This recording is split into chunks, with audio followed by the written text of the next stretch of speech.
Fandray faraka aminao ampanaraka ny fandarana ny asako amin'ity fotoana efa ifanomezantsika ity tsy dia hoe andeha lavitra be antsika an'io fa ety amin'ny fariparitry ny renivohitra ety ihany zany hoe ety Analakely misy antsika raha mpandehandeha ety dia mety azonao saina ilay toerana Talarariasina zany hoe toerana anankiray ny ato karazana magasin moa zany hoe fivarotana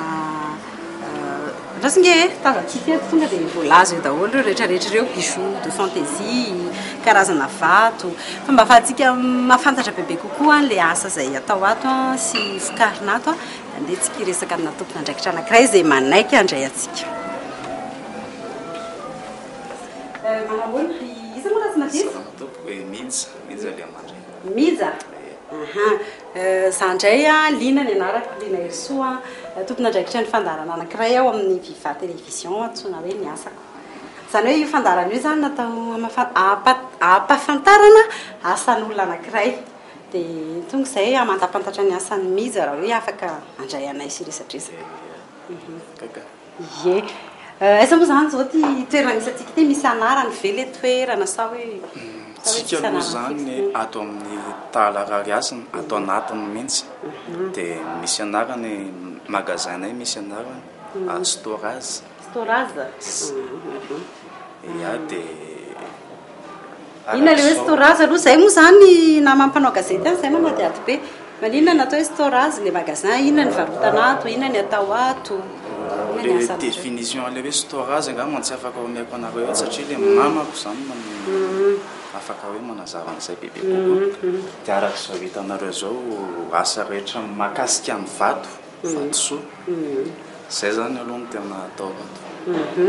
Firy taona izay nareo nanao an'ilay asa? Nanomboka 1997 raha tsy diso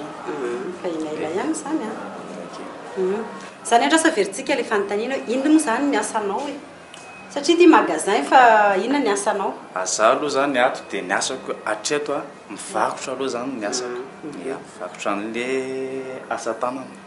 Mivarotra ny asa tanana zany hoe ny mivarotra nefa ny mpivarotra daholo manomboka mivarotra mofo hatra mivarotra tsy haiko appareil électroménager mivarotra inona koa mivarotra daholo ny anaran'izany zany fa inona tena mampiavaka an'le asanao? Raha ohatra hoe mivarotra resaka vato rehetrarehetra indray zany dia ratsy mila mahafantatra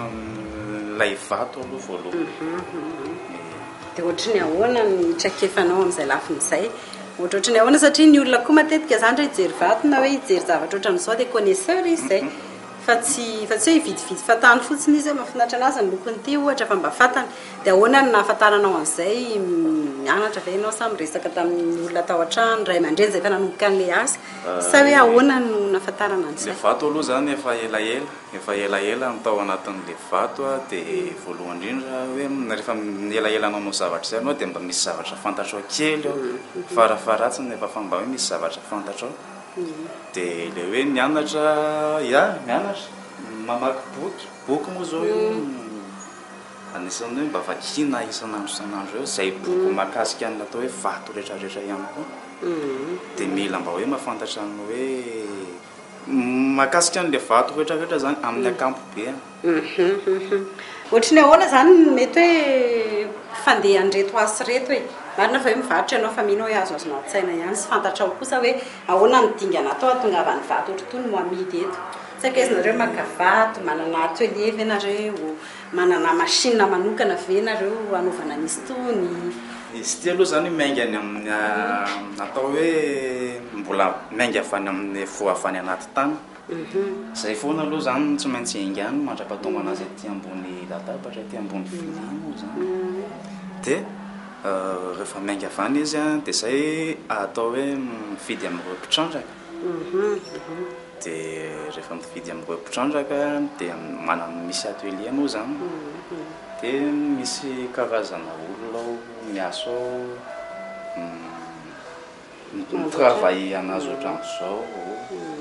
dia rehefa vita izay dia